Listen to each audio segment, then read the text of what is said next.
Greetings. The title of this video is my experience with loneliness. Um, in this video I'll be going over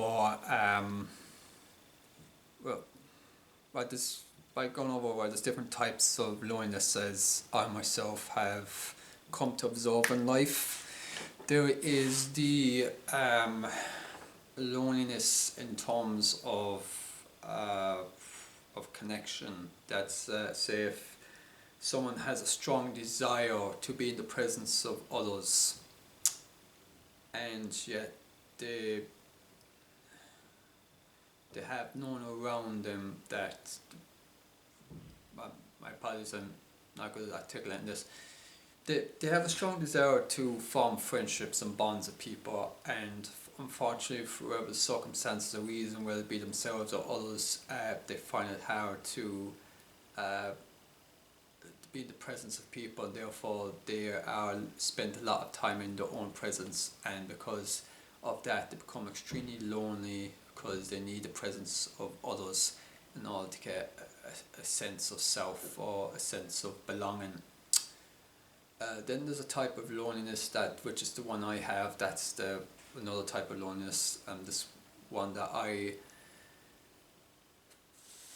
is the loneliness that comes from being in the presence of others, which most people would think usually when you're lonely it's because that you're by yourself, and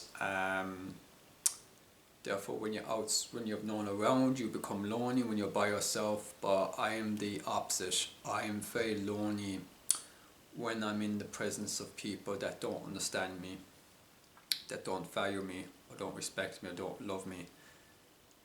That is I feel more lonely. And also people that are unwilling to serve others, I feel way more lonely in those places than me being here reading the Bible, praying, fasting, doing activities in my own in just by myself. When I was a child, I used to play Thai soldiers. I was never more happier.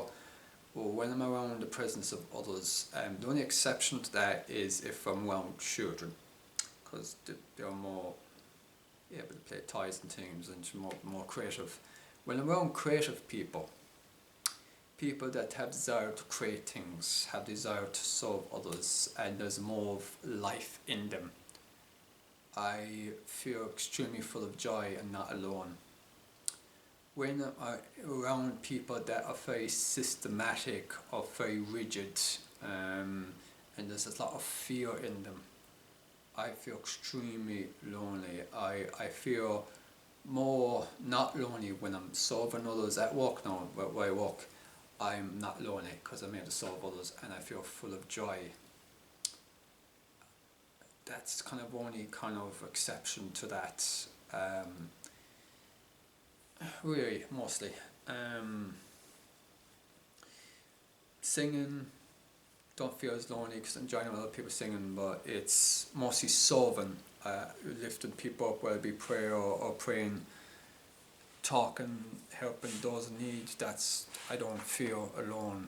I feel connected to God, to my Creator, and to Christ when I'm serving others, and so therefore I feel at peace, and that's the thing I most enjoy most about, when people just allow me to help them, whether that be food, clothing, anything. And when people puts up walls, or they feel that what I'm doing is too much of them, that breaks my heart. What breaks my heart is people around me, them not doing likewise. We live in a world that is extremely covetous and greedy, and extremely just, it makes me cry a lot, and that makes me extremely depressed only just to see the witness to that. And that's why I don't like being around people as much, because of that.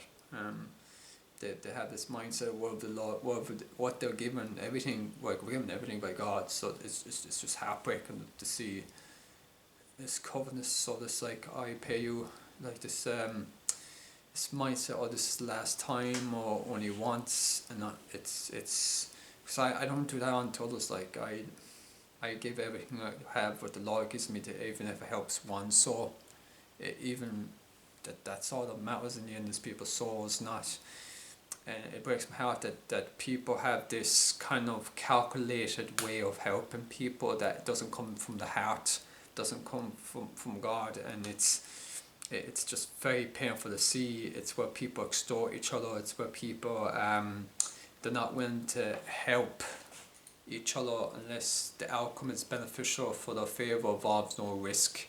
I'm so grateful that Jesus was nothing like us, that he did the polar opposite of that.